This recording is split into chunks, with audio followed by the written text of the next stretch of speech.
אלא הלכות חזק וברוך רבותיי. בשורות טובות, on est le 10 dans le mois de Tammuz.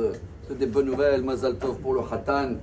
On a une semaine extraordinaire. On a une paracha qu'elle porte son nom, Balak. Et le seul qu'il a essayé de nous faire du mal, c'est quelque chose qu'on doit se rappeler tous les jours. La haftara de cette semaine-là, elle est dans le prophète Micha. Je ne sais pas comment on dit en français, Miché ou ce que vous voulez, mais Micha, lui il dit Ami, Balak ou Bilam. Il faut se rappeler tous les jours que depuis plus que 3000 ans, il y a toujours des gens qui veulent faire du mal pour le peuple juif. Et ils essayent dans tous les chemins. Et après que, même dans la guerre, ça ne va pas réussir, regardez un petit peu les statistiques de toutes les guerres qu'on a eues jusqu'à aujourd'hui, même avec les pays autour de nous. Et à la fin, Baruch Hashem, il y a toujours Israël qui gagne. Alors ils vont essayer de nous faire, de nous maudire, de faire toujours des mézimot, on dit en hébreu. Toujours ils essayent de nous attraper. Mais, Baruch Hashem, on est Am Kelavi.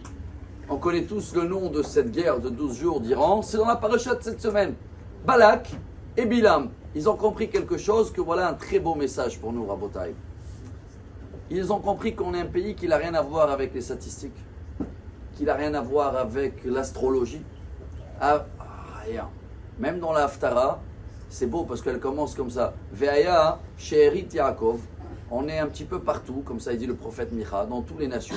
Et si quelqu'un il veut faire la Aliyah, il écoute la statistique, oh là là, si quelqu'un il veut se marier, il écoute la statistique, il va dire, mais non, 2 couples sur 3 divorces dans le monde.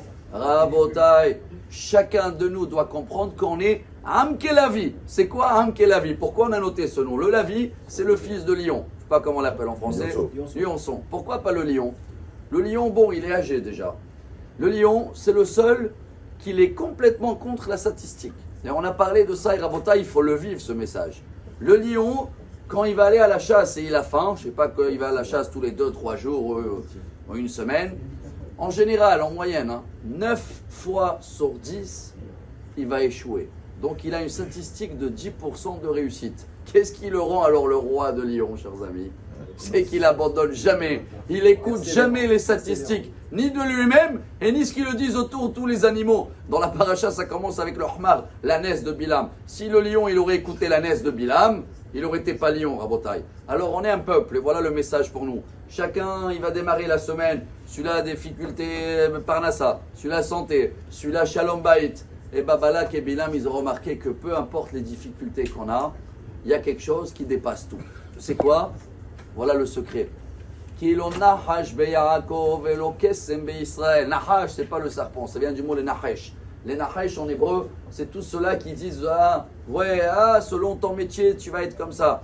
Selon aujourd'hui l'astrologie, regarde, c'est une journée grise. Tu es quoi toi comme signe? Tes poissons, il faut éviter aujourd'hui. Tous ceux-là qui écoutent tout ça, et il se met comme tout le monde. Nous, on est au-delà de tout ça, Rabotai. Darach Kochav Meyakov, on est des stars, Kochav, une étoile. C'est quoi Kochav? C'est quelque chose que tu n'arrives pas à le comprendre. Là, tu le vois tout petit parce que tu es très loin. Si tu te rapproches de chacun, tu vas voir qu'il est encore plus grand que toi. Alors, on a une grande semaine, Rabotai, devant nous, avec des grandes nouvelles qui vont dépasser toutes les statistiques. Et qu'on va se lever à Am Kelavi Bezrat Hashem avec des grands miracles. Shavuot Tov, Amar Rabbi Elazar, Amar Rabbi Hanina.